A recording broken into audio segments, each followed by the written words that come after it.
बिस्मिल्लाहिर्रहमानिर्रहीम। Welcome to IT series tutorial channel. अपनी इस वीडियो में हम बात करेंगे टू डायमेंशनल अरेज के बारे में और देखेंगे कि 2D या टू डायमेंशनल अरेज क्या होती हैं। हम किस तरह से 2D अरेज के इंडिविजुअल एलिमेंट्स को एक्सेस कर सकते हैं और किस तरह से हम एक 2D अरे में डाटा एंटर कर सकते हैं। टॉपिक को थ्योरेटिकली कवर करने के बाद आखिर में एक प्रोग्राम की मदद से हम इस कॉन्सेप्ट की प्रैक्टिकल इम्प्लीमेंटेशन भी देखेंगे। तो आइए वीडियो का आगाज करते हैं और सबसे पहले देखते हैं एक 2D अरे होती क्या है। तो डियर स्टूडेंट्स, हम प्रीवियसली अरे के बारे में बात कर चुके हैं और हम ये जानते हैं कि अरे एक ऐसा कंपोनेंट है जिसमें हम एक सेट ऑफ डाटा स्टोर कर सकते हैं। लेकिन अगर आप मल्टीपल सेट ऑफ डाटास को डिफाइन करना चाहें, मल्टीपल सेट ऑफ डाटा को स्टोर करना चाहें, तो उसके लिए आप टू डायमेंशनल अरे का इस्तेमाल करते हैं। 2D अरे को बाज औकात मैट्रिक्स या टेबल्स भी कहा जाता है और उसकी वजह बड़ी सिंपल है, क्योंकि 2D अरे में रोज और कॉलम्स मौजूद होते हैं और इसी वजह से इसे मैट्रिक्स या टेबल्स भी कहा जाता है। अब 2D अरे में किसी भी एलिमेंट को रेफर करने के लिए हमें दो इंडेक्सेस की ज़रूरत पड़ती है, क्योंकि यहाँ पे हमारे पास रोज भी मौजूद हैं, हमारे पास कॉलम्स भी मौजूद हैं। तो किसी भी एलिमेंट को एक्सेस करना हो या किसी भी एलिमेंट में हमने कोई वैल्यू स्टोर करनी हो, तो हमें बताना पड़ेगा कि कौन सी रो में और कौन से कॉलम में जाके ये वैल्यू स्टोर की जाएगी या वहां से वैल्यू फेच की जाएगी। तो जैसा मैंने कहा कि हमें दो इंडेक्सेस का इस्तेमाल करना होगा, तो उसमें से एक इंडेक्स ये बताएगी कि कौन सी रो में जाना है और दूसरी इंडेक्स इस बात का इशारा करेगी कि उस रो में जाके किस कॉलम में से हमें एलिमेंट को सिलेक्ट करना है। आइए अब देखते हैं कि किस तरह से हम एक टू डायमेंशनल अरे को डिक्लेयर करते हैं। तो इसको डिक्लेयर करने के लिए जो सिंटेक्स है वो बहुत सिंपल है। आप सबसे पहले डाटा टाइप मेंशन करते हैं कि किस डाटा टाइप के साथ आप एक 2D अरे डिक्लेयर करना चाहते हैं। उसके बाद आप आइडेंटिफायर का इस्तेमाल करते हैं, यानी अपनी अरे का नाम डिसाइड करते हैं और उसके बाद आप स्क्वायर ब्रैकेट्स के अंदर रोज मेंशन करते हैं और फिर स्क्वायर ब्रैकेट्स के पेयर के अंदर ही कॉलम्स को मेंशन करते हैं। यानी दो मर्तबा आप स्क्वायर ब्रैकेट्स के पेयर्स का इस्तेमाल करेंगे और पहले पेयर में आप रोज को मेंशन करेंगे और दूसरे पेयर्स के दरमियान आप कॉलम्स को मेंशन करेंगे और आखिर में सेमी कॉलन का इस्तेमाल करेंगे। अगर हम एग्जांपल की बात करें तो आप देख सकते हैं कि यहाँ पर हमने इंटीजर डाटा टाइप की एक अरे डिक्लेयर की है, क्योंकि हमने इंट का इस्तेमाल किया और हमारी अरे का नाम है अर।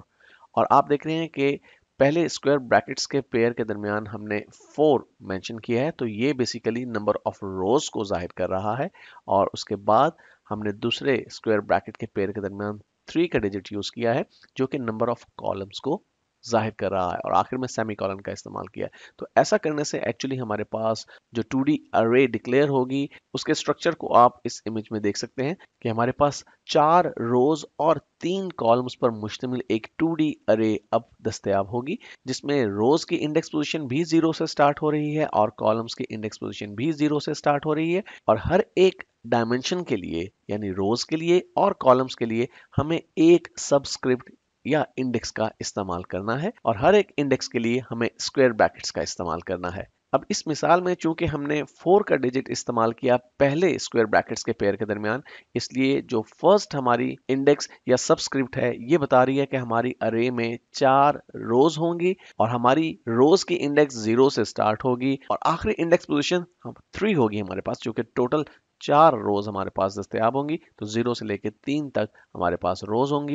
बिल्कुल इसी तरह से सेकंड इंडेक्स, जहां पे हमने 3 की वैल्यू का इस्तेमाल किया है, ये बेसिकली कॉलम्स को मेंशन कर रही है और ये बता रही है कि हर एक रो में बेसिकली 3 कॉलम्स होंगे और हमारे इस इंडेक्स का जो फर्स्ट स्टार्टिंग पॉइंट है वो 0 होगा, यानी फर्स्ट कॉलम जो है वो 0 से हम एक्सेस कर सकते हैं और जो लास्ट कॉलम है वो 2 की मदद से हम एक्सेस कर सकते हैं। अब अगर आप ये जानना चाहें कि किसी टू डायमेंशनल अरे में कितने एलिमेंट्स हो सकते हैं, तो इसके लिए सिंपली आप नंबर ऑफ रोज को मल्टीप्लाई कर दीजिए नंबर ऑफ कॉलम्स के साथ। चूंकि यहाँ हमारे पास 4 रोज और 3 कॉलम्स हैं, तो 4 को 3 से मल्टीप्लाई करें तो टोटल हमारे पास 12 एलिमेंट्स मौजूद होंगे इस टू डायमेंशनल अरे में। और आइए अब देखते हैं कि एक 2D अरे के डिफरेंट एलिमेंट्स को आप किस तरह से एक्सेस कर सकते हैं। तो किसी भी 2D अरे में जब किसी स्पेसिफिक एलिमेंट को आप एक्सेस करना चाहें, तो उसके लिए आपको ज़रूरत होगी उस अरे के नाम की और साथ ही आपको दो इंडेक्स वैल्यूज़ का भी इल्म होना चाहिए जो कि आप एक्सेस करना चाहते हैं, यानी कौन सी रो में से कौन से कॉलम की वैल्यू को आप पिक करना चाहते हैं। तो इसके लिए आपको टू इंडेक्सेस वैल्यूज और अरे के नाम की जरूरत पड़ेगी। मिसाल के तौर पे अगर आप अपनी एक अरे जिसका नाम अर है उसमें जीरो इंडेक्स पोजीशन रो की यानी फर्स्ट रो में सेकंड कॉलम के अंदर कोई वैल्यू स्टोर करना चाहते हैं तो उसके लिए आप क्या तरीकाकार इख्तियार करेंगे। आप लिखेंगे अर यानी अपनी अरे का नाम और फिर स्क्वायर ब्रैकेट्स के पेयर के दरमियान आप जीरो टाइप करेंगे।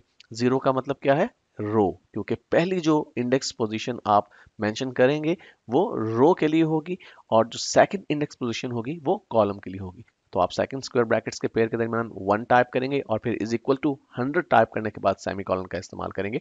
तो ऐसा करने से होगा क्या, अब इस स्टेटमेंट की वजह से आप 100 की वैल्यू को स्टोर कर रहे हैं अपनी अर नामी अरे के फर्स्ट रो के सेकंड कॉलम के अंदर। यहाँ पर जो जीरो इंडेक्स पोजीशन है वो हमारी फर्स्ट रो को जाहिर कर रही है, यानी रो के लिए ये इंडेक्स पोजीशन इस्तेमाल की जाएगी, और जो सेकंड सबस्क्रिप्ट या इंडेक्स पोजीशन 1 है इस स्टेटमेंट के अंदर वो जाहिर कर रही है कॉलम को।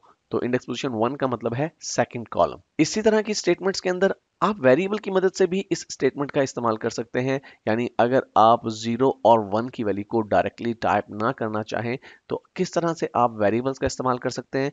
तो मिसाल के तौर पर रो के लिए हम एक वेरिएबल डिक्लेयर कर देते हैं आर और उसमें स्टोर कर देते हैं 0 की वैल्यू। इसी तरह से कॉलम के लिए हम एक वेरिएबल डिक्लेयर कर देते हैं सी और उसमें हम स्टोर कर देते हैं 1।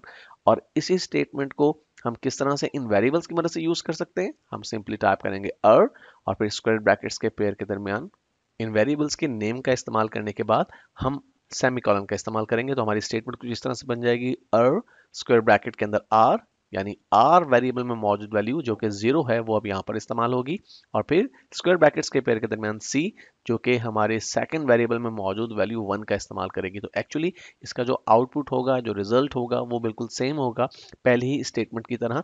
ये हमारी अर नामी अरे के फर्स्ट रो के सेकंड कॉलम में 100 की वैल्यू को स्टोर कर देगी स्टेटमेंट। और आइए अब देखते हैं कि किस तरह आप 2D अरे के डिफरेंट एलिमेंट्स में डिफरेंट वैल्यूज को स्टोर कर सकते हैं। तो इसके लिए आपको वही तरीकाकार इख्तियार करना है जो कि एक सिंगल एलिमेंट को एक्सेस करने के लिए हमने इख्तियार किया था। यानी आप एक 2D अरे में डाटा स्टोर करने के लिए उस 2D अरे के नाम के साथ इस्तेमाल करेंगे रो की इंडेक्स पोजीशन और कॉलम की इंडेक्स पोजीशन, और उसके बाद जो भी वैल्यू आप स्टोर करना चाहें वो बड़ी आसानी से कर सकते हैं। मिसाल के तौर पे हम जो स्टेटमेंट्स अभी यहाँ पे आपको दिखाएंगे उनकी मदद से हम एक 2D अरे के डिफरेंट एलिमेंट्स में मुख्तलिफ वैल्यूज को स्टोर करने वाले हैं। तो ये जो फर्स्ट स्टेटमेंट है और 0 0 इज इक्वल टू 10, इस स्टेटमेंट की मदद से एक्चुअली हम अपनी अर नामी अरे के फर्स्ट रो के फर्स्ट कॉलम में 10 की वैल्यू स्टोर कर रहे हैं, क्योंकि यहाँ पे रो की इंडेक्स पोजीशन भी 0 है और कॉलम की इंडेक्स पोजीशन भी 0 है। तो फर्स्ट रो फर्स्ट कॉलम में 10 की वैल्यू स्टोर हो जाएगी। इसी तरह से जो सेकंड स्टेटमेंट है इसमें हम अर 0 1 इज इक्वल टू 20 का इस्तेमाल कर रहे हैं। इसका क्या मतलब हुआ कि हम अपनी फर्स्ट रो के सेकंड कॉलम में 20 की वैल्यू स्टोर करना चाह रहे हैं। तो जो 0 इंडेक्स पोजीशन है वो जाहिर कर रही है रो को और इंडेक्स पोजीशन 1 जाहिर कर रही है कॉलम को। तो 1 इंडेक्स पोजीशन का मतलब है सेकंड कॉलम और 0 इंडेक्स पोजीशन का मतलब है फर्स्ट रो। तो हमारी 20 की वैल्यू स्टोर हो जाएगी हमारे फर्स्ट रो के सेकंड कॉलम में। बिल्कुल इसी तरह से अगर हम और 0 2 इज इक्वल टू 30 का इस्तेमाल करें तो इसका मतलब ये होगा कि हम अपने फर्स्ट रो के थर्ड कॉलम में 30 की वैल्यू को स्टोर कर रहे हैं। और अगर हम अर 1 0 इज इक्वल टू 40 लिखें इसका मतलब ये होगा कि हम अपनी अर नामी अरे के सेकंड रो में, चूंकि अब यहाँ पे इंडेक्स पोजीशन 1 का इस्तेमाल किया जा रहा है जो कि सेकंड इंडेक्स पोजीशन को जाहिर कर रहा है, और कॉलम की इंडेक्स पोजीशन क्या है 0, तो हम सेकंड रो में फर्स्ट कॉलम के अंदर 40 की वैल्यू स्टोर कर रहे हैं। बिल्कुल इसी तरह से अगर हम 1 1 इज इक्वल टू 50 का इस्तेमाल करें इसका मतलब ये होगा कि सेकंड रो के सेकंड कॉलम के अंदर 50 की वैल्यू स्टोर कर रहे हैं। और बिल्कुल इसी तरह से हम अपने सेकंड रो के थर्ड कॉलम में अगर 60 की वैल्यू स्टोर करना चाहें तो इस तरह से हम अर नामी अरे के साथ 1 और 2 इंडेक्स पोजीशन का इस्तेमाल करते हुए इज इक्वल टू के साइन के बाद 60 की वैल्यू का इस्तेमाल करेंगे। टू डायमेंशनल अरेज के अंदर अमूमन डाटा स्टोर करने के लिए नेस्टेड लूप्स का इस्तेमाल किया जाता है। इसकी मदद से हम बड़ी आसानी के साथ टू डायमेंशनल अरे के अंदर डाटा स्टोर कर सकते हैं। अब एक नेस्टेड लूप में जो आउटर लूप है वो नॉर्मली इस्तेमाल की जाती है रोज को रेफर करने के लिए, और जो इनर लूप है वो आमतौर पर इस्तेमाल की जाती है कॉलम्स को रेफर करने के लिए। आइए अब एक प्रोग्राम की मदद से हम इस कॉन्सेप्ट को मजीद क्लियर करते हैं। स्क्रीन पर आप देख सकते हैं कि मैंने डेव सी प्लस प्लस में पहले से एक प्रोग्राम टाइप और सेव कर रखा है। इससे पहले कि हम इसके कोड को समझें, हम इस प्रोग्राम के मकसद को अंडरस्टैंड कर लेते हैं। एक्चुअली एक ऐसा प्रोग्राम है जिसमें हम एक 2 डायमेंशनल अरे डिक्लेयर करेंगे जिसकी 2 रोज और 4 कॉलम्स होंगे, और फिर हम नेस्टेड लूप की मदद से इस 2 डायमेंशनल अरे के हर एक एलिमेंट में पहले वैल्यूज को स्टोर करेंगे और फिर उन वैल्यूज को हम स्क्रीन पर प्रिंट करवाएंगे। तो यहाँ पर देखिए हमारा प्रोग्राम एक्चुअली लाइन नंबर 5 से स्टार्ट हो रहा है, जहाँ पे हमने इंटीजर डाटा टाइप की एक अरे डिक्लेयर की है जिसका नाम अर है। और यहाँ पे आप देख रहे हैं कि हमने स्क्वायर ब्रैकेट्स के पेयर के दरमियान 2 और 4 की वैल्यूज यूज की हैं। अब हम ये जानते हैं कि जो फर्स्ट वैल्यू यहाँ पर हम स्क्वायर ब्रैकेट्स के दरमियान यूज कर रहे हैं वो रोज के लिए है, और जो सेकंड वैल्यू हम यहाँ पर यूज कर रहे हैं वो कॉलम्स के लिए है। तो 2 रोज और 4 कॉलम की एक अरे यहाँ पर हम डिक्लेयर करें, और साथ ही हम 2 वेरिएबल्स भी डिक्लेयर करें, आई और जे, जो कि डेफिनेटली इंटीजर डाटा टाइप के ही वेरिएबल्स हैं। लाइन नंबर 6 पे देखिए हमने फॉर लूप का इस्तेमाल किया, और सबसे पहले हम यूजर से इनपुट के तौर पे वैल्यूज लेंगे नेस्टेड फॉर लूप का इस्तेमाल करते हुए। तो यहाँ पे मैंने फॉर लूप में लिखा i इज इक्वल टू 0। यहाँ पे ये बताना चलूँ कि i और j जो 2 वेरिएबल्स हमने यहाँ पर डिक्लेयर किए हैं, एक्चुअली इन्हें हम नेस्टेड लूप में ही इस्तेमाल करने वाले हैं। i को हम इस्तेमाल करेंगे रोज के लिए और j को हम इस्तेमाल करेंगे कॉलम्स के लिए। तो मैंने कहा i इज इक्वल टू 0, यानी i को इनिशियलाइज किया 0 के साथ। कंडीशन ये इम्पोज की कि i की वैल्यू जब तक 2 से छोटी रहती है तब तक हमारी ये लूप चलनी चाहिए। अब आपको ये बात ध्यान में रखनी है कि i इनिशियलाइज हुआ है 0 से, तो सबसे पहले 0 होगी और उसके बाद 1 होगी, और जो ही 2 होगी वैल्यू तो हमारी ये कंडीशन जो है फॉल्स हो जाएगी। तो 2 रोज को हम इस तरह से अटेन कर रहे हैं, और हर मर्तबा जब लूप बॉडी चलेगी यानी आउटर लूप चलेगी तो i वेरिएबल की वैल्यू में 1 डिजिट का इजाफा होगा। और देखिए हमने फॉर लूप की बॉडी के अंदर एक और लूप इस्तेमाल की है, ये बेसिकली हमारी इनर लूप है। और यहाँ पे हम कह रहे हैं j is equal to 0, j जो कि हम इस्तेमाल करेंगे कॉलम्स को एक्सेस करने के लिए, तो हमने उसकी वैल्यू रख दी 0। हम कह रहे हैं j इज लेस देन 4। जब तक j की वैल्यू 4 से छोटी रहती है तब तक ये इनर लूप चलनी चाहिए। अब 4 से छोटी रहती है ये हमने क्यों किया, क्योंकि हमारे पास टोटल 4 कॉलम्स हैं, और जो 0 इंडेक्स पोजीशन है वहां से वैल्यू स्टार्ट होंगे, तो 0 1 2 3। तो जब हमारे j वेरिएबल की वैल्यू 3 होगी, एक्चुअली उस वक्त हमारा फोर्थ कॉलम एक्सेस हो चुका होगा। बिल्कुल इसी तरह से हम ये कह रहे हैं कि जब इनर लूप एक मरतबा इटरेट हो तो हमारे j वेरिएबल की वैल्यू में 1 का इजाफा होना चाहिए। तो ये जो हमारी स्टेटमेंट्स हैं ये बेसिकली हमारी इनर लूप के लिए हैं।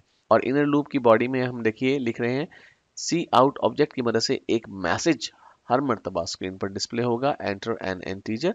और फिर हम सी इन ऑब्जेक्ट की मदद से अपनी अरे की i इंडेक्स पोजीशन के साथ जो j इंडेक्स पोजीशन है, यानी जो हमारी रो और कॉलम की इंडेक्स पोजीशन है, वो यहाँ पे हम वेरिएबल्स के तौर पे यूज कर रहे हैं, जो कि हम पहले ही डिक्लेयर कर चुके हैं और इन्हें हम अपनी लूप्स के अंदर इनिशियलाइज भी कर चुके हैं। अब इससे होगा क्या, फर्स्ट टाइम जब हमारी आउटर लूप की फर्स्ट इटरेशन होगी और इनर लूप की भी फर्स्ट इटरेशन होगी, तो आपको ध्यान में रखना है कि i की वैल्यू भी 0 होगी, j की वैल्यू भी 0 होगी। तो होगा क्या कि जो यूजर वैल्यू इनपुट के तौर पे फराहम करेगा इस प्रॉम्प्ट के बाद, वो हमारी रो की 0 इंडेक्स पोजीशन और कॉलम के 0 इंडेक्स पोजीशन पर स्टोर हो जाएगी, यानी फर्स्ट रो के फर्स्ट कॉलम में वो वैल्यू स्टोर हो जाएगी। ऐसा होने के बाद हमारे j वेरिएबल की वैल्यू में 1 का इजाफा होगा, क्योंकि हम ये बात जानते हैं कि जब हम नेस्टेड लूप का इस्तेमाल करते हैं तो हर एक आउटर लूप के साथ इनर लूप की तमाम इटरेशंस कंप्लीट होती हैं। तो j वेरिएबल की वैल्यू बढ़कर हो जाएगी 1। तो यही स्टेटमेंट जब दोबारा से काम करेंगी तो अब की बार i की वैल्यू तो 0 होगी लेकिन j की वैल्यू 1 हो चुकी होगी, यानी फर्स्ट रो सेकंड कॉलम। बिल्कुल इसी तरह से जब दोबारा से इनर लूप इटरेट कर जाएगी तो j की वैल्यू बढ़कर हो जाएगी 2, और तीसरी मर्तबा जब हमारी लूप बॉडी इटरेट करेगी इनर लूप की स्टेटमेंट्स एग्जीक्यूट होंगी, तो हम यहाँ पर एक्चुअली i से मुराद ले रहे हैं 0 और j से मुराद ले रहे हैं 2। और इसका मतलब ये होगा कि फर्स्ट रो की थर्ड कॉलम के अंदर ये वैल्यू स्टोर कर दी जाए। तो इसी तरह से हमारी ये जो इनर लूप की जब इटरेशंस कंप्लीट हो जाएंगी, j की वैल्यू बढ़कर 4 हो जाएगी, तो हमारी ये कंडीशन फॉल्स हो जाएगी। ऐसा होने पर हमारी जो i वेरिएबल है उसकी वैल्यू में 1 का इजाफा हो जाएगा और दोबारा से लूप स्टार्ट होगी, और इसी तरह से इन्हीं स्टेटमेंट्स को दोबारा से इस्तेमाल किया जाएगा, लेकिन अब की बार i में जो वैल्यू इस्तेमाल की जाएगी वो 0 की जगह 1 होगी, यानी कि हमारी सेकंड रो। तो इस तरह से तमाम वैल्यूज स्टोर कर दी जाएंगी हमारी इस 2 डायमेंशनल अरे में, जिसमें हमारे पास 4 कॉलम्स और 2 रोज हैं। और इतना ही नहीं, हमने इन वैल्यूज को स्क्रीन पर डिस्प्ले भी करवाना है। तो यहाँ पर बेसिकली हमारी नेस्टेड लूप जो कि हमने वैल्यूज को स्टोर करने के लिए इस्तेमाल की थी वो खत्म हो रही है, और लाइन नंबर 12 से हम दोबारा से फॉर लूप का इस्तेमाल करें और दोबारा से नेस्टेड फॉर लूप का ही इस्तेमाल करें, क्योंकि अब हम ये चाहते हैं कि ये वैल्यूज जो कि हमारी इस 2 डायमेंशनल अरेज में मौजूद हैं वो एक खास तरीके से प्रिंट हो जाए। तो इसके लिए हम दोबारा से आई को इनिशलाइज कर रहे हैं 0 से, वही कंडीशन है I is less than 2, I plus plus, same वही कोड है, लेकिन सिर्फ हमारी जो इनर लूप की बॉडी में मौजूद स्टेटमेंट्स हैं वो अब की बार वैल्यूज इनपुट के तौर पे लेने के बजाय स्क्रीन पर प्रिंट करवाएंगी। तो यहाँ पे ये हमारी इनर लूप है जिसमें हम जे को इनिशलाइज कर रहे हैं 0 से, वही कंडीशन के जे जब तक छोटा रहता है 4 से, और जे प्लस प्लस यानी हर मरतबा इनर लूप की बॉडी इटरेट होने पर वेरिएबल जे में 1 का इजाफा होगा। और यहाँ पर देखिए हम सी आउट ऑब्जेक्ट की मदद से अपनी इस अरे की आई इंडेक्स पोजीशन के साथ जे इंडेक्स पोजीशन को प्रिंट करवा रहे हैं, और साथ ही हम बैकस्लैश टी का भी इस्तेमाल कर रहे हैं। अब ऐसा करने से होगा क्या कि जब हमारी फर्स्ट इटरेशन होगी इस आउटर लूप की, तो आई की वैल्यू 0 और जे की वैल्यू भी 0 है, तो सी आउट ऑब्जेक्ट की मदद से एक्चुअली हम 0 इंडेक्स पोजीशन पर जो रो है और 0 इंडेक्स पोजीशन पर जो कॉलम है, यानी फर्स्ट रो फर्स्ट कॉलम, उसमें जो वैल्यू मौजूद होगी वो स्क्रीन पर प्रिंट हो जाएगी। उसके बाद बैकस्लैश टी का चूंकि हमने इस्तेमाल किया, तो बैकस्लैश टी की वजह से हमारे पास एक टैब स्पेस इस्तेमाल होगा हर एक डिजिट स्क्रीन पर प्रिंट होने के बाद। तो फर्स्ट इनर इटरेशन के बाद हमारे वेरिएबल जे की वैल्यू बढ़कर 1 हो जाएगी, और अब की बार जब हमारी ये स्टेटमेंट एग्जीक्यूट होगी तो आई में तो 0 की वैल्यू मौजूद है यानी फर्स्ट रो, लेकिन जे में वैल्यू 1 हो चुकी है, तो सेकंड कॉलम की वैल्यू स्क्रीन पर प्रिंट हो जाएगी और फिर उसके बाद टैब का इस्तेमाल होगा। तो इस तरह से हमारी जब ये इनर लूप की तमाम इटरेशंस कंप्लीट हो जाएंगी, उसके बाद यहाँ पर आप देखिए कि हम सी आउट ऑब्जेक्ट की मदद से एंड एल का इस्तेमाल करें। इससे क्या होगा, यानी जब हमारी इनर लूप की तमाम इटरेशंस कंप्लीट हो जाएंगी, यानी हमारे पहली रो के चारों कॉलम्स में मौजूद जो वैल्यू स्क्रीन पर जब प्रिंट हो चुकी होंगी, उस वक्त हमारी आउटर लूप की सेकंड इटरेशन स्टार्ट होगी। लेकिन उससे पहले ये बात में रहे कि ये जो स्टेटमेंट है बेसिकली ये एसोसिएटेड है इस आउटर लूप के साथ ही, यानी आउटर लूप की फर्स्ट इटरेशन के साथ ये सारी स्टेटमेंट्स एग्जीक्यूट होंगी, और ये इनर लूप कंप्लीट होने के बाद ये स्टेटमेंट एग्जीक्यूट होगी यानी एक न्यू लाइन प्रोड्यूस होगी, और उसके बाद आउटर लूप की सेकंड इटरेशन स्टार्ट हो जाएगी जिसमें आई की वैल्यू बढ़कर 1 हो चुकी होगी, और दोबारा से ये तमाम कोड एग्जीक्यूट होगा, और इस तरह से 2 रोज के अंदर हमारे पास ये तमाम की तमाम वैल्यूज प्रिंट हो जाएंगी। तो आइए इस प्रोग्राम को हम कंपाइल और एग्जीक्यूट करते हैं। तो यहाँ पर देखिए हमारे पास मैसेज आ रहा है एंटर एन इंटीजर, तो मैं 1 की वैल्यू एंटर करता हूँ। ये हमारी फर्स्ट रो के फर्स्ट कॉलम में स्टोर हो जाएगी वैल्यू, और फिर मैं 2 की वैल्यू एंटर करता हूँ, ये फर्स्ट रो के सेकंड कॉलम में, ये फर्स्ट रो के थर्ड कॉलम में, और ये वैल्यू फर्स्ट रो के फोर्थ कॉलम में स्टोर हो जाएगी। इसके बाद मैं 5 की वैल्यू एंटर करता हूँ जो कि सेकंड रो के फर्स्ट कॉलम में, और ये वाली वैल्यू जो है वो सेकंड रो के सेकंड कॉलम में, इसी तरह से ये वैल्यू सेकंड रो के थर्ड कॉलम में, और ये वैल्यू सेकंड रो के फोर्थ कॉलम में स्टोर हो जाएगी। और जो ही मैं एंटर प्रेस करूंगा तो अब इनपुट का प्रोसेस कंप्लीट हो जाएगा और स्क्रीन पर हमें आउटपुट नजर आएगा। तो देखिए 1 2 3 4 5 6 7 8 इस तरह से हमें आउटपुट के तौर पर नजर आ रहा है। तो इस तरह से आप नेस्टेड लूप का इस्तेमाल करके 2 डायमेंशनल अरेज में वैल्यूज को स्टोर कर सकते हैं और उन्हें एक्सेस कर सकते हैं।